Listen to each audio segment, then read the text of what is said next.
ප්‍රීතිමත් දවසක් ඔබ සියලු දෙනාට තමාදරෙන් පිළිගන්නවා nlk.com YouTube channel එකට.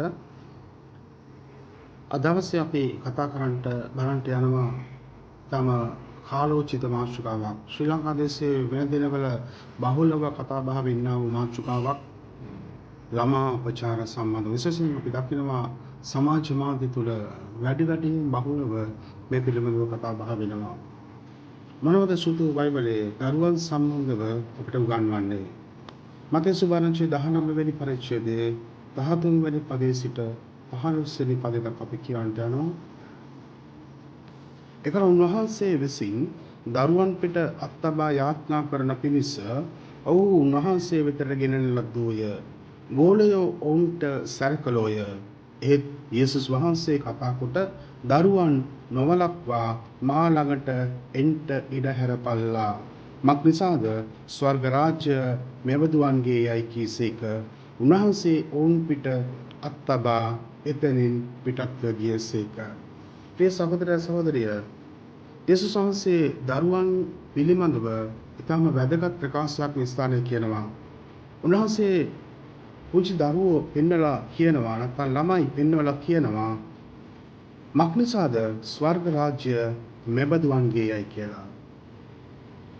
අපි දන්නවා කිතුණු ලෙස ස්වර්ග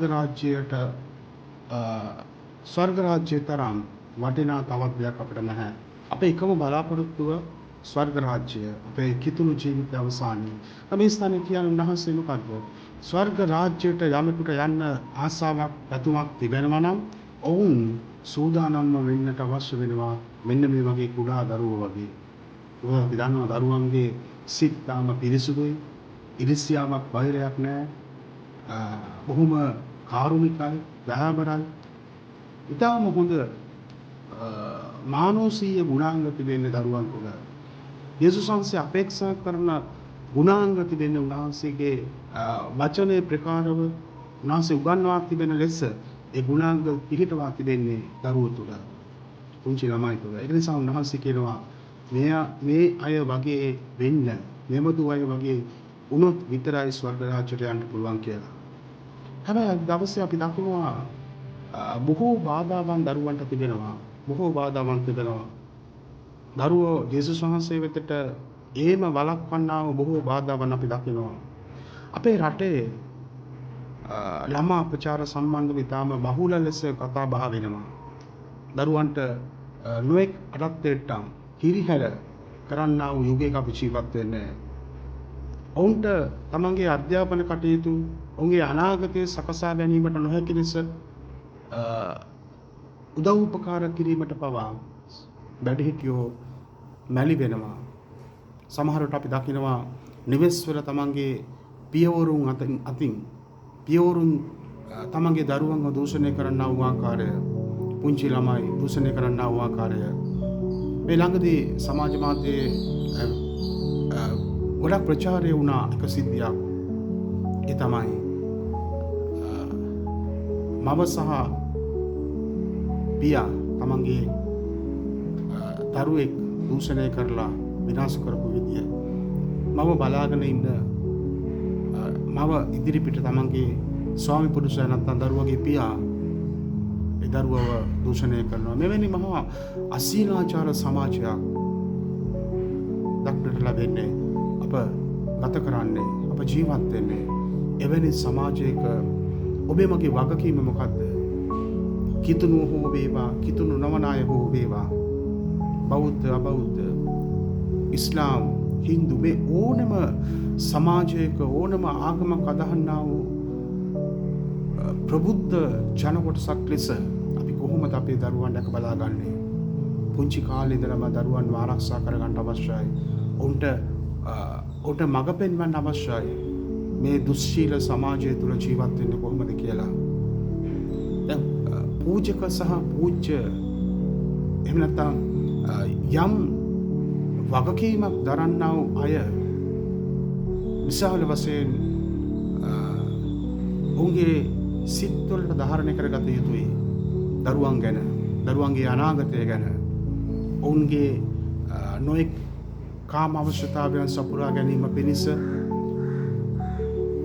ඒ දරුවන්ගේ අනාගතය විනාශ කරන්න කිසිම අයිතියක් කිසිම මිනිසෙකුට නැහැ. කිසිම පුද්ගලයෙකුට නැහැ. කිසිම වැඩිහිටියෙකුට නැහැ. ඒක නිසා අපි ඊටම ප්‍රබලව අවධාරණය කරගමු.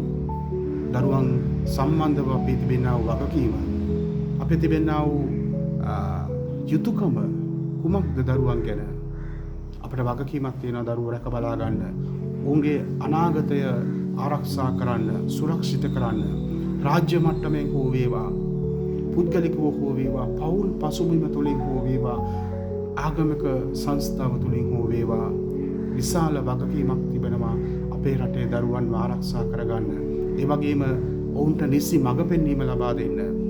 හරිම කනගාටුදායක සිදුවීම් පහුගිය කාලේ සිදු වුණා අපේ රටේ. කවදාකවත් නොවිය යුතු දේවල් මේවා. අපි අවධාරණය කරගන්න අවශ්‍ය වෙනවා අපේ වගකීම.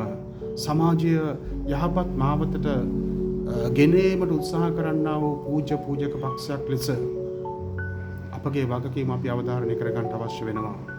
අපිට අවශ්‍ය වෙන්නේ සමාජය විනාශ කිරීම නෙවෙයි. සමාජය තුල ජීවත් වෙන්නා වූ දරුවන්, ඒ වගේම වැඩිහිටියන්, ඔවුන්ගේ අදහස්, ඔවුන්ගේ සිතුවිලි, ඔවුන්ගේ ජීවිත විනාශ කිරීම නෙවෙයි අපගේ පරමාර්ථය වෙන්න ඕනි. උමන ආගමක හෝ වේවා ශාස්ත්‍රඥයන් මහන්සියලා ප්‍රකාශ කරන්නේ යහපත් සමාජයක් ගොඩනැගීම. එවැනි අරමුණක් අප තුළ තියෙන්න ඕනේ.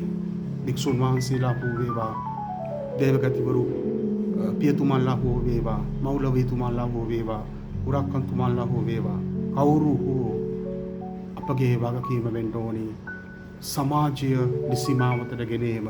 සමාජ අපචාර කිරීම නෙවෙයි, සමාජයට හානිදායක වන්නා වූ දේවල් කිරීම නෙවෙයි, අනිකුත් මාමත්වල යන්නා වූ සාමාන්‍ය ගිහියන් කරන්නා වූ දේවල් නොවේ අපි කළ යුත්තේ. අපගේ වගකීම සමාජය නිවැරදි කිරීම. එසේනම් අපිට වැරදෙන්න පුළුවන්. ඒක වෙනම එකක්. මනුස්සය විදියට වැරදෙනවා. මනුස්සයෝ ලෙස, සාමාන්‍ය පුද්ගලයෝ ලෙස වැරදීම් සිද්ධ වෙන්න පුළුවන්. හැබැයි හිතා මතා වැරදි කිරීම නැත්නම් එකම වැරද්ද දිගින් දිගටම කිරීම අප නොකළ යුතු දෙයක්. අපෙන් ඉවත් වෙන්න අවශ්‍ය වෙනවා. ඉවත් වෙන්න අවශ්‍ය වෙනවා. ඒ වගේම අපි දැනගන්න අවශ්‍යයි අපේ රටේ නීතියක් තියෙනවා. අපේ රටේ නීතියක් තිබෙනවා. ඒ නීතිය ක්‍රියාත්මක වෙන්න නම් නීති හදන්නා වූ අය, ඒ වගේම නීතිය ක්‍රියාත්මක කරන්නා වූ ආයතනවල සේවය කරන්නා වූ නිලධාරීන් තමන්ගේ වගකීම් නිසිල ශ්‍රේෂ්ඨ කරන්නට වෙනවා. නීතිකරුක සමාජයක් බිහි කිරීම ඉතාම වැදගත්. දැන් බහුලව අහන්නා වූ ප්‍රශ්නයක් තමයි ආගම නීතියට යටත්ද? ඔව් යටත්. අපි යම් රාජ්‍යයක් තුළ ජීවත් වෙන ජන කොටසක් ලෙස ඒ රටේ ව්‍යවස්ථාවට අපි යටත් වෙන්න අවශ්‍ය වෙනවා. ඒක තමයි උන්වහන්සේ අපිට කියලා තියෙන දේ. විශේෂයෙන් කිතුණු ලෙස ජේසුස් වහන්සේ අපිට උගන්වලා තියෙනවා. ඒ රටේ රාජ්‍යය ගැන යාඥා කරන්න, රටේ නායකයෝ ගැන. ඒක අපේ වගකීම. මම හිතන්නේ හැම ආගමික ශාස්ත්‍රවරයෙක්ම ප්‍රකාශ කළා තියෙන දේ එයයි. නීතියට යටත් වෙන්න අවශ්‍ය වෙනවා. නීතියට යටත් වීම අපගේ වගකීම. අපිට බෑ පවතින නීතිය කඩාගෙන ඉදිරියට යන්න.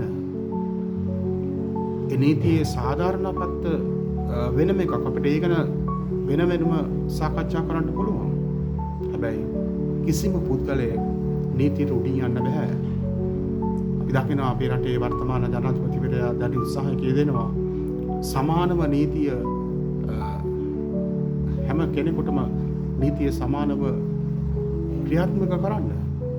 හැබැයි මේ ප්‍රායෝගික තලයේ වෙන විට ඊටාම ගැටලු සහගත තත්ත්වයක් අපි දකිනවා.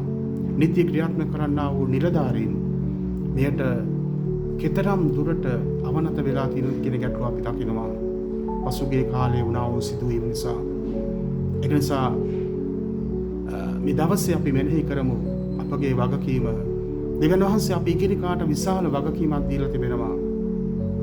කිතුණු හෝ වේවා, කිතුණු නොවන අය හෝ වේවා, සමාජය තුළ, රට තුළ ඔබට මට දීලා තියෙන වගකීම සියාකර අපි ඉෂ්ට කරමු. අපි උත්සාහ කරමු. තමන්ගේ රාජකාරිය දේවකාරයක් ලෙස සිතා වැඩ කරන්න අපේ දරුවෝ අපි ආරක්ෂා කරගමු. අපේ දරුවෝ තමයි අපේ රටේ අනාගතය. අපි කුඩා කාලේ අපිව ආරක්ෂා කළේ නැත්නම් අපේ වැඩිහිටි සමාජය අපිව ආරක්ෂා කළේ නැත්නම් අපි මේ ස්ථානවල ඉන්නවද? අපිට අනාගතයක් තියෙනවද? පැහැදිලි අනාගතයක් අපිට නැහැ නේද? එහෙනම් අපි කොහොමද අප යටතේ නැත්නම් මේ වර්තමාන කාලයේ අපි වැඩිහිටියෝ ලෙස ජීවත් වන විට වර්තමාන කාලයේ සිටිනා වූ බාල පරපුරට අපි කොහොමද අරියාදු කරන්නේ? අපි කොහොමද ඔවුන්ව ආරක්ෂා නොකර ඔවුන්ගේ අනාගතය සුරක්ෂිත නොකර ජීවත් වෙන්නේ? අපි කරන්නේ විශාල පාපයක් අපි කරන්නේ. මේවට විරුද්ධ වෙන අය ඉතාම හොඳයි. මේවට විරුද්ධව කතා කරන්නා වූ වැඩිහිටියෝ ඉතාම හොඳයි. නමුත් විරලයි. යම් සමාජයක ප්‍රබල චරිතයක් යම් වැරද්දක් කරොත් ඔහු ආරක්ෂා කරන්න, ඔහුගේ පැත්තේ හිට ගන්න බොහෝ අය ඉන්නවා. හැබැයි ඔහුගේ හැසිරීම නිසා, ඔහුගේ ක්‍රියාව නිසා වැරද්දට හසු වෙලා එසේ නැත්නම් අසාධාරණයට ලක් වෙලා බින්දිතව පීඩා විඳින්නා වූ අයට රැකවරණය දෙන්න ඔවුන් වෙනුවෙන් කතා කරන්න අය බොහෝ අඩුයි. ඒක තාම ඛේද ජනක දෙයක්. ඒක නිසා අපි සමාජයක් ලෙස අවදි වෙමු. රටක් ලෙස අපි අවදි වෙමු.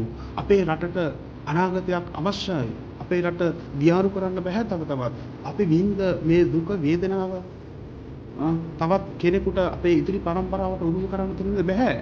දැන් අපි හොඳටම ඇති දුක් විඳා අපේ අනාගත පරපුර අපි සුරක්ෂිත කරන්න අවශ්‍ය වෙනවා. අපි විඳින දුක, අපි විඳ දුක අපේ දරුවන්ට අපි අත් කරලා දෙන්න හොඳ නැහැ. ඒක නිසා මේ උදෑසන කාලේ අපි දවසේ මෙනෙහි කරමු යේසුස් වහන්සේ කිව්වා වචනය. උන්වහන්සේ කිව්වා දරුවන් මා වෙතට නොවලක්වා එන්න ඉඩ හරපල්ලා. ස්වර්ග රාජ්‍යය මෙබඳු වන්ගේය. මේ වචන අපි මෙනෙහි කරමු. මේ වචනය තුළ අපි ජීවත් වෙමු. මේ වචනය අපි ආරක්ෂා කරගමු. මේ වචනය අපි සමාජගත කරමු. මේ වචනය අපි සමාජගත කරමු. ඔබ සියලු දෙනාට තිස්පීකර්